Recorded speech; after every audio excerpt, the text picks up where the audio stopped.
नमस्कार। हमारा देश और पूरा विश्व आज कोविड-19 की चुनौती का सामना कर रहा है। कोविड-19 अभी खत्म नहीं हुआ है। ऐसे में हमारा फर्ज है कि हम सतर्क रहें। इसलिए जब तक दवाई नहीं तब तक कोई ढिलाई नहीं। कोरोना से बचाव के लिए जरूरी है नियमित रूप से हाथ धोना, मास्क पहनना और आपस में उचित दूरी बनाए रखना। याद रखिए, 2 गज दूरी, मास्क है जरूरी। खांसी, बुखार या सांस लेने में कठिनाई होने पर हेल्पलाइन नंबर 1075 पर संपर्क करें। गुड मॉर्निंग स्टूडेंट्स, मैं रामबत्ती साहू आज फिर एक बार हाजिर हूँ और आज हम पढ़ेंगे रोजगार कौशल के अंतर्गत कक्षा 11वीं इकाई 1 सत्र 10, ठीक है, जिसमें हम जानेंगे अपने बारे में बताना। ठीक है, टॉकिंग अबाउट सेल्फ मतलब कि अपने बारे में बताना। आपका नाम, आपका क्लास, आप क्या काम करते हैं, आप कहाँ रहते हैं, ये सारी की सारी चीज़ें किस में आ जाएंगी, अपने बारे में बताना। ठीक है, तो सबसे पहले हम जान लेते हैं थोड़ा सा परिभाषा। आपको कई अवसरों पर स्वयं के विषय में बात करनी पड़ सकती है, विशेष रूप से तब जब आप नए व्यक्ति से मिलते हैं। राइट, सबसे पहले हमें कब ज़रूरत पड़ती है अपने बारे में बताने की? जब हम किसी नए पर्सन से मिलते हैं और पहली बार मिलते हैं। ठीक है, आपको अपने विषय में जानकारी के साथ फॉर्म भरने की भी आवश्यकता पड़ जाती है। ठीक है, आपने जनरली देखा होगा कि जब आप लोग एडमिशन लेने स्कूल में आते हैं तो आपको एक खाली फॉर्म दिया जाता है। राइट, उस फॉर्म में कुछ जानकारी होती है जो आपको स्वयं के द्वारा भरनी होती हैं। राइट, जैसे कि स्कूल का एक फॉर्म देख लेते हैं, जैसे आपका नाम, पिताजी का नाम, माताजी का नाम, आपकी जन्म तिथि, ठीक है, आपका जन्म स्थान, आपका प्लेस, आप कहाँ रहते हैं, आपका फ़ोन नंबर, आपकी ईमेल आईडी, आपकी बैंक अकाउंट्स नंबर, राइट, आपकी समग्र आईडी, आधार नंबर, ये जो सारी की सारी डिटेल्स है आपके कहाँ पर मिलेंगी? आपके फॉर्म में, जो आप एडमिशन के लिए फॉर्म फिल कर रहे हैं। राइट, तो यहाँ पे क्यों ज़रूरत है इस फॉर्म को फिल करने की? क्योंकि आपको अपने बारे में बताना है कि मेरा नाम, मेरे पापा जी का नाम, मेरी माता जी का नाम, ये सारी चीज़ों को जानने के लिए आपको वो फॉर्म फिल करना है। राइट, इस सत्र में आप क्या सीखेंगे वो जान लेते हैं। इस सत्र में सीखेंगे कि अपने विषय में कैसे बताना और अपने विषय को कैसे लिखना है। राइट, आपको आपके बारे में बताना भी है, ये भी सीखना है, और आप जिस विषय के बारे में बताना चाहते हैं, राइट, जिस टॉपिक के बारे में बताना चाहते हैं उसको लिखना भी। ओके, अब सबसे पहले आप तालिका देखेंगे, तालिका नंबर 1.20, अपने बारे में बताना। जैसे क्या लिखा है, मेरा नाम अमित है। राइट, मैं कक्षा 9 में पढ़ता हूँ, मुझे गणित पसंद नहीं है, मुझे इतिहास पसंद है। तो ये सारी की सारी चारों चीज़ें क्या हो गई हैं कि जब कोई अपरिचित व्यक्ति आपसे मिल रहा है, ठीक है, तो आपने उसको बताया कि मैं अमित हूँ, या मैं रानू हूँ, मैं नितिन हूँ। राइट, इस तरह के आपको अपने बारे में आपने परिचय दिया। उसके बाद में आपने बताया कि मैं कक्षा 10वीं की छात्रा हूँ, या मैं कक्षा 9वीं का छात्र हूँ, या जो भी। ठीक है, तो इससे क्या जानकारी मिल गई? एक तो आपका नाम पता चल गया, दूसरा आप कौन सी क्लास में हैं इसके बारे में भी हमें पता चल गया। राइट, आपको कौन सा विषय पसंद है, कौन सा विषय पसंद नहीं है, इसके बारे में भी हमें पता चल गया। ओके, उसके बारे में अपने बारे में बात करना, अपने बारे में बताना और अपने बारे में बात करना, थोड़ा सा अंतर दिख रहा होगा कि अपने बारे में बताना कब बताते हैं? जब सामने कोई अपरिचित व्यक्ति हो तो उसके लिए हम अपने बारे में बताते हैं। और अपने बारे में बात करना कब? जब अगर हम सपोज़ कोई ऐसा काम कर रहे हैं कि जिसको अभी अपरिचित व्यक्ति नहीं जानता, तो हम उससे अपने बारे में बात करेंगे। ठीक है, एक उदाहरण ले लेते हैं कि मुझे जॉब की ज़रूरत है। ठीक है, मुझे नौकरी करनी है। अब मैं जिस ऑफिस में गई, उनको नहीं पता कि मुझे क्या काम है, क्यों मैं उस ऑफिस में गई। राइट, तो वहाँ पे जाके क्या बात करूँगी, मैं अपने बारे में बात करूँगी कि सर मेरा नाम रानू साहू है, ठीक है, हो गया। सर मुझे कोई जॉब सर्च कर रही हूँ, मुझे कोई जॉब मिलेगा क्या? सर मैंने कंप्यूटर पे ये काम किया है, सर मैंने पढ़ाई में ये डिग्री की है, राइट। तो क्या होगा, वहाँ पे आप अपने बारे में बात कर रहे हैं, ठीक है। क्यों? क्योंकि उस जगह पर आपको जॉब की ज़रूरत है, ठीक है। तो यहाँ पे अपने बारे में बात करना, राइट। उसके बाद आप सामान्यतः अपना नाम बताकर आरंभ कर सकते हैं। इसके बाद आप अपने विषयों के बारे में बात कर सकते हैं, जैसा कि हम देख ही रहे थे कि हम सबसे पहले अपना नाम बताते हैं, फिर कौन से विषय से कौन सी पढ़ाई करी उसके बारे में बताते हैं, ठीक है। जैसे कि आप क्या करते हैं, आपकी उम्र, आप जहाँ रहते हैं, या फिर उन बातों या परिस्थितियों के विषय में भी आपको पसंद करते हैं या नापसंद करते हैं, उसके बारे में भी आप बातचीत कर सकते हो, राइट। तो ये सारी की सारी चीज़ें हो जाती हैं अपने बारे में बात करना, ओके। अब उसके बाद में हम लोग जनरली देखा है कि जब हम हिंदी व्याकरण की पढ़ाई करते हैं या इंग्लिश ग्रामर की बात करें, तो जनरली हम लोगों ने देखा है कि संज्ञा, क्रिया, सर्वनाम, ये सारी की सारी चीज़ें हम लोगों ने पढ़ाई की हुई है। कि संज्ञा किसे कहते हैं, जिसको हम इंग्लिश में बोलते हैं noun. A noun is the name of person, place और थिंग्स, राइट। मतलब कि संज्ञा एक नेमिंग शब्द है जिसका प्रयोग किसी व्यक्ति, स्थान, वस्तु या विचार के लिए किया जाता है, राइट।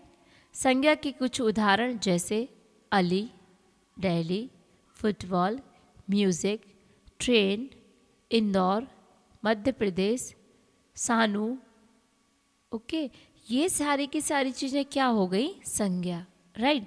जिसमें कि आपने नाम भी देख लिया, आपने स्थान भी देख लिया, आपने वस्तु के बारे में भी जान लिया और विचार के बारे में भी, राइट। उसके बाद में आती है वर्ब, राइट, जिसको हम लोग बोलते हैं क्रिया। क्रिया एक डूइंग शब्द है, राइट। डूइंग मतलब कि जो आप कर रहे हैं, ठीक है। सपोज मैं अभी पढ़ाई कर रही हूँ, तो जो डूइंग क्रिया क्या है, वो रीडिंग हो गई, राइट। मैं अभी डांस कर रही हूँ, मैं मतलब मैं कौन है, कोई नाम है, तो वो तो नाउन हो गया, संज्ञा हो गई। बट उसमें क्या कर रही है, डांस, राइट। डांस क्या हो गई, एक वर्ब हो गई, एक डूइंग क्रिया हो गई, राइट। वर्ब एक डूइंग शब्द है जो हमें बताता है कि संज्ञा का कर्म क्या है। क्रिया के कुछ उदाहरण प्ले, लाइक, ईट, राइट है, राइट। ध्यान दें कि आईएनजी से समाप्त होने वाली कुछ क्रियाएं संज्ञा के रूप में भी कार्य कर सकती हैं, ओके। और इसका उदाहरण है स्विमिंग, राइट।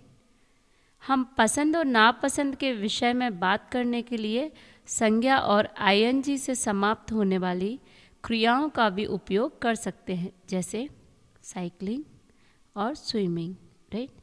इसमें कौन कौन सी चीज़ आ रही है, साइकिलिंग, आप साइकिल चला सकते हैं, साइकिल चला रहे हैं, और स्विमिंग आप तैर रहे हैं, राइट। इस तरह से बहुत सारी चीज़ें हैं, जैसे राइटिंग, आप लिख रहे हैं, तो इसमें क्या कर रहे हैं, आप लिख रहे हैं, यू आर राइटिंग, मतलब कि इसमें नाउन भी हो गया, संज्ञा भी हो गया, क्योंकि संज्ञा क्या है, आप, ठीक है। और आपका जो क्रिया है, जो डूइंग है, वो क्या है, राइटिंग, ओके। जैसे कि तालिका नंबर 1.25 दर्शाती है कि लोग अपने बारे में कैसे जान सकते हैं, जोर से पढ़े, राइट। तो इस तालिका को आपको ध्यान से देखना है और अपने बारे में बात करना है। जैसे नाम, ठीक है, वो क्या करते हैं, उसकी आयु कितनी है, ग्रह नगर कौन सा है, पसंद, नापसंद, उसकी स्ट्रेंथ्स एंड वीकनेस, राइट। मतलब कि अपने बारे में क्या क्या बताना है। सबसे पहले जैसे कि उदाहरण दिए हुए हैं, मैं हरीश सेठी हूँ, ओके, ठीक है। मैं हाई स्कूल में पढ़ता हूँ, मेरी उम्र 15 वर्ष है, मैं आगरा में रहता हूँ। मुझे शतरंज खेलना पसंद है। मुझे गर्मियों का मौसम पसंद नहीं है। मैं अच्छी कहानियाँ लिख सकता हूँ। ये क्या है? स्ट्रेंथ हो गई, राइट, ताकत हो गई।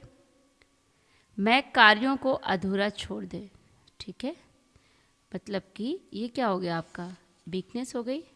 वीकनेस मतलब कि मैं कार्यों को अधूरा छोड़ देता हूँ, ठीक है। ये क्या हो गया? आपकी कमजोरी।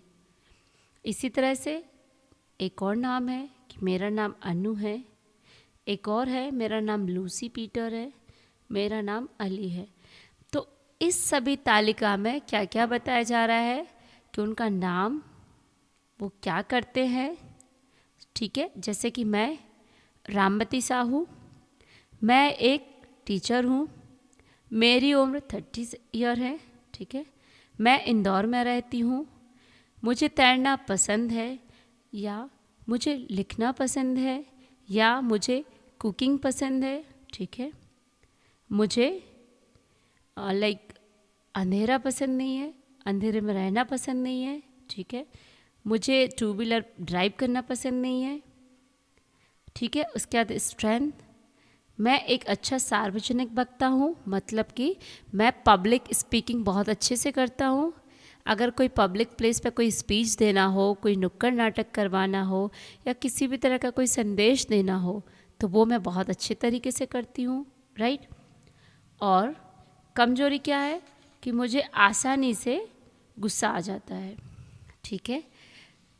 लेकिन यहाँ पे हम जब स्ट्रेंथ और वीकनेस की बात करते हैं, अगर हम लोग कॉरपोरेट में रहते हैं, ठीक है, ऑफिस में अगर काम करते हैं, तो वहाँ पे कुछ स्ट्रेंथ ऐसी होती हैं, कुछ वीकनेस ऐसी होती हैं कि जो आपका स्ट्रेंथ का ही काम करती हैं। मतलब कि अगर आपकी कोई कमजोरी है तो वो कमजोरी पॉजिटिव होना चाहिए, नेगेटिव नहीं, राइट। जैसे आपने बोला कि मैं बहुत जल्दी हाइपर हो जाती हूँ और हाइपर होने के बाद मैं उस काम को कंप्लीट करती हूँ, राइट। ये कहने में तो लग रहा है कि आप हाइपर हो जाते हो बहुत जल्दी, ठीक है, ये आपकी क्या हो गई? कमजोरी हो गई। लेकिन साथ ही साथ इसका पॉजिटिव जो पॉइंट है, जो सकारात्मक बिंदु है, वो ये है कि जब आप हाइपर होते हैं तो आप अपने काम को बहुत अच्छे तरीके से करते हैं, ठीक है। आपको आपकी कमजोरी भी इस तरह की बनाना है कि अगर कोई दूसरे वाला सुनता है, जिसके सामने आप बोल रहे हो कि मेरी ये कमजोरी है, तो उसको भी वो कमजोरी एक सकारात्मक रिजल्ट दे, राइट, मतलब कि सकारात्मक परिणाम दे। क्योंकि जनरली हर किसी की स्ट्रेंथ और वीकनेस होती है, ठीक है। हर किसी की कुछ ताकतें होती हैं और कुछ कमजोरियां होती हैं। तो हमें कोशिश ये करनी है कि हमारी जो स्ट्रेंथ है और जो वीकनेस है, वीकनेस को भी हमें कन्वर्ट कहाँ करना है? अपनी स्ट्रेंथ में, ठीक है। जैसे मैं प्रेशर लेके काम नहीं कर पाता हूँ, ठीक है, ये आपका एक नेगेटिव पॉइंट हो गया कि आप प्रेशर लेके काम नहीं कर पाते हैं।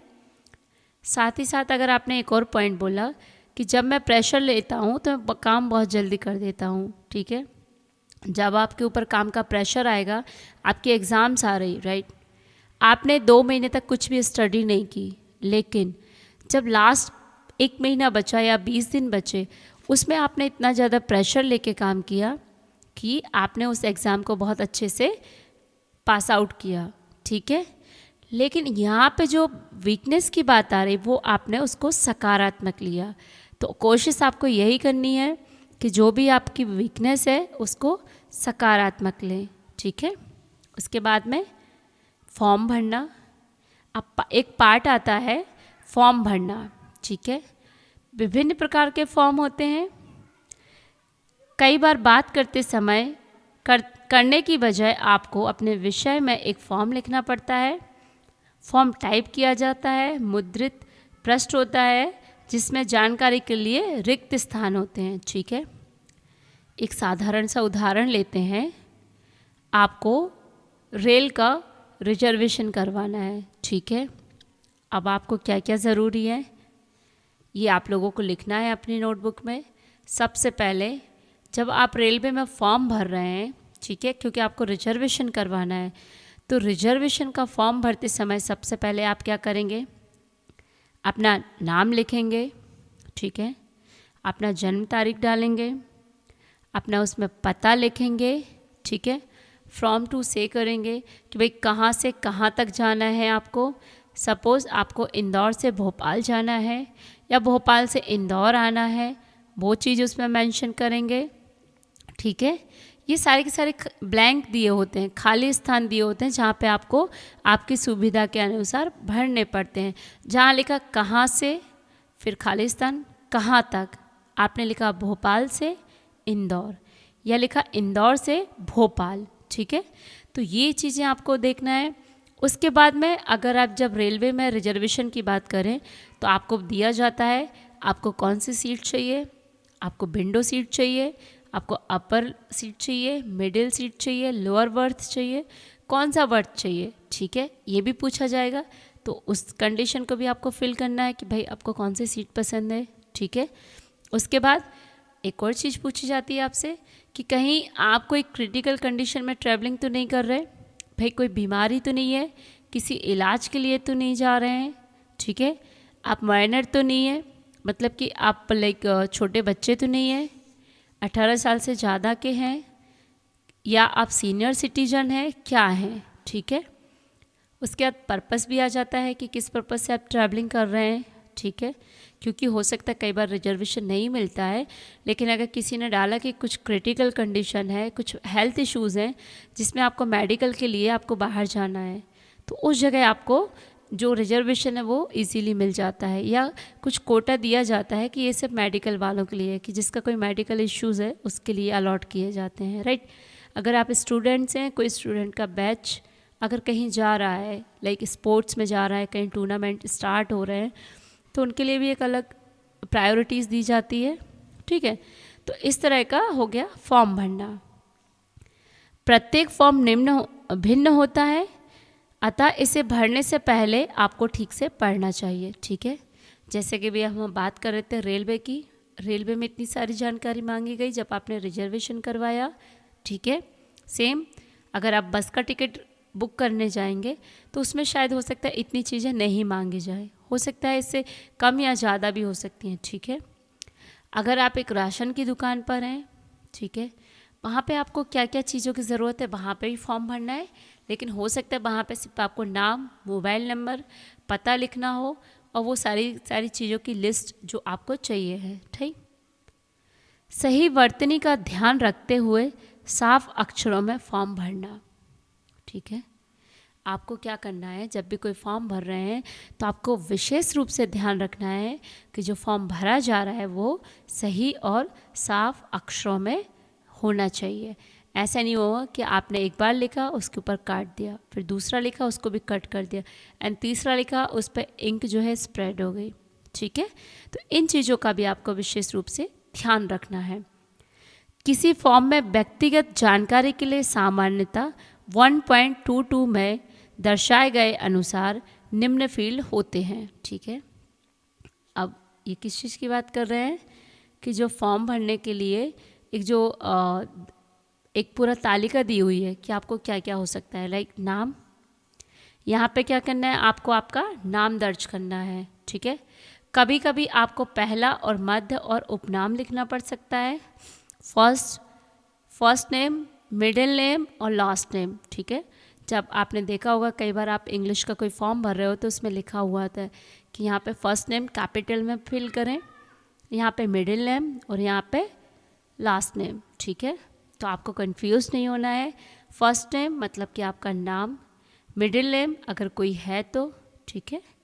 उसके बाद उपनाम मतलब कि आपका सरनेम, ठीक है। जैसे मैं रानू साहू, तो रानू नाम हो गया, मिडिल नेम इसमें नहीं है, ठीक है, और साहू क्या हो गया, उपनाम हो गया, ठीक है।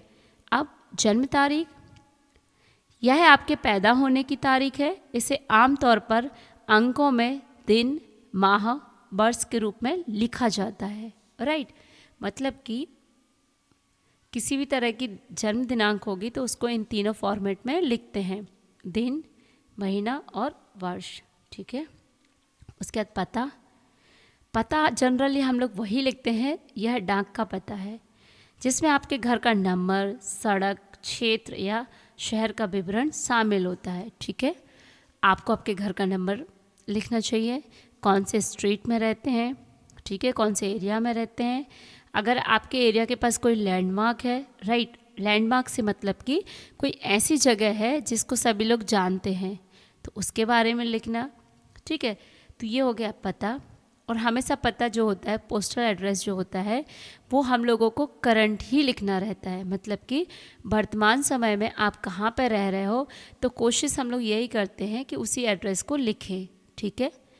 अगर हम कहीं रहते थे तो एक बार अगर उसको या तो हम अपडेट कराएं, ठीक है, या फिर हम उस एड्रेस पे अगर कोई भी चीज़ कोरियर कर रहे हैं, कोई भी अगर एड्रेस किसी को दे रहे हैं, तो उनको बताना चाहिए कि ये जो एड्रेस है ये परमानेंट है या टेम्परेरी है, राइट। उसके बाद में पिन कोड, बहुत ही विशेष महत्वपूर्ण चीज़ है। यह एक क्षेत्र की पहचान करने के लिए डाकघर द्वारा उपयोग की जाने वाली संख्याओं का समूह है। यह एक पते का एक महत्वपूर्ण हिस्सा है, ठीक है। हम इंदौर की बात करते हैं। इंदौर में विजयनगर की बात करते हैं। विजयनगर जैसे इसका कि जो पोस्टल पिन कोड है वो है 452010, राइट। ये क्या हो गया, पिन कोड। जब हम ये पिन कोड एंटर करेंगे तो ऑटोमेटिक वो जो डाक सेवा वाले हैं वो ऑटोमेटिक समझ जाएंगे कि ये जो पिन कोड डला है ये विजयनगर एरिया का है, राइट। इसी तरह अन्य क्षेत्र में अन्य पिन कोड होगा, ठीक है। तो पिन कोड भी आपको सही रूप से लिखना है। हो सकता है कि जो क्षेत्र आपका पिन कोड के अंदर है, और मान के चलो विजयनगर में आपको लिख दिया कि रामबाग, ठीक है, वो विजयनगर के अंदर आता है अगर आपको लिखा तो। और हो सकता है कि इंदौर के किसी और क्षेत्र में भी रामबाग वाला एरिया हो, लेकिन वहाँ का पिन कोड अलग होगा, राइट। जब आपने पिन कोड लिखा कि 452010, मतलब कि वो अंडरस्टूड हो गया कि ये विजयनगर वाले एरिया का है, राइट। तो इस तरह से कंफ्यूज नहीं होना है। उसके बाद हस्ताक्षर या छोटे हस्ताक्षर, ठीक है। जनरली आप लोगों ने देखा होगा कि जब हस्ताक्षर करते हैं तो कुछ लोग तो हस्ताक्षर को प्रॉपर सिग्नेचर एक अलग ही फॉर्म में करते हैं, और कुछ लोग अपना पूरा का पूरा नाम लिखते हैं, राइट। जनरली अगर हम आप लोगों की बात करें, स्टूडेंट्स की बात करें, तो आप लोग जब परीक्षा फॉर्म में फिल करते हो तो जनरली आप लोग अपना पूरा नाम लिखते हो, राइट। लेकिन जो लोग जॉब करते हैं जनरली उनको देखा होगा वो शॉर्ट फॉर्म में अपना सिग्नेचर करते हैं, ठीक है। तो इस चीज़ का ही विशेष रूप से ध्यान रखना है कि आपने जो सिग्नेचर किए हुए हैं, राइट, यह एक विशिष्ट तरीके से आपके नाम या हाथ से लिखे गए प्रारंभिक अक्षर हैं, राइट। जनरली कोई लिखता है कि मेरा नाम जानकी है, तो जनरली जानकी कुमारी, तो जे के लिख देता है। वो सबका अलग अलग फॉर्म होता है, राइट। तो इस तरह से हो गया आपका फॉर्म भरना, ओके। उसके बाद में एक उदाहरण भी दिया हुआ है, आपको इसको भी देखना है, ठीक है। उसके बाद हम आ जाते हैं कि कुछ प्रायोगिक एक्सरसाइज भी हैं हमारे इसमें, ठीक है। अब प्रायोगिक एक्सरसाइज क्या होंगी उसके बारे में भी थोड़ा देख लेते हैं। उसके बाद हम देखते हैं कि एक तो आपको अपनी प्रगति चेक करना है, राइट। कुछ खाली स्थान दिए गए हैं, इनको आपको भरना है कि मेरा नाम खाली स्थान है, तो उसमें आपको देखना है कि कौन कौन से नाम दिए हैं, ठीक है। मेरा उपनाम क्या है ये भी उसमें दिया हुआ है। तो ये सारी एक्सरसाइज आपको करना है, ओके। उसके बाद में आपको एक अभ्यास कार्य है जो कि आपको ज़रूर करना है कि सबसे पहले अपने शिक्षक को असाइनमेंट दिखाने के लिए एक डायरी बनानी है। असाइनमेंट में निम्नलिखित शामिल हो सकता है, ठीक है। क्या क्या, नए लोगों से मिलने पर अपना परिचय दें, ठीक है। अपने दोस्तों को अपनी पसंद नापसंद के बारे में बताएं। आपके द्वारा भरे गए कुछ फॉर्म दिखाने के लिए अपने परिवार के सदस्यों से पूछें, ठीक है। अपने लिए एक हस्ताक्षर बनाएं। इन सभी में आपको क्या करना है, एक अभ्यास कार्य करना है, ठीक है। उसके बाद में इस सत्र में क्या क्या सीखा उसके बारे में थोड़ा जान लेते हैं कि उन सवालों के जवाब दें जो दूसरे आपके बारे में पूछते हैं, ठीक है। अपने दोस्तों के साथ अपनी पसंद नापसंद के बारे में बात करें। कुछ बुनियादी व्यक्तिगत विवरणों के साथ एक फॉर्म भरें, ठीक है। ये हो गया आपका सत्र 10। आज हम सत्र 10 अपने बारे में बताना समाप्त करते हैं और हम अगले सत्र में पढ़ेंगे सत्र 11 प्रश्न पूछना, आस्किंग क्वेश्चंस, राइट। तो जब तक के लिए आप आपके अभ्यास कार्य को कीजिए और आप अपनी नोटबुक बनाइए। जो जो भी आपने सीखा है इसमें से आप नोटबुक में नोट कीजिए। जब तक के लिए धन्यवाद। किशोर अवस्था संबंधित समस्याओं के परामर्श हेतु समर्पित उमंग किशोर हेल्पलाइन के टोल फ्री नंबर 144225 पर संपर्क करें।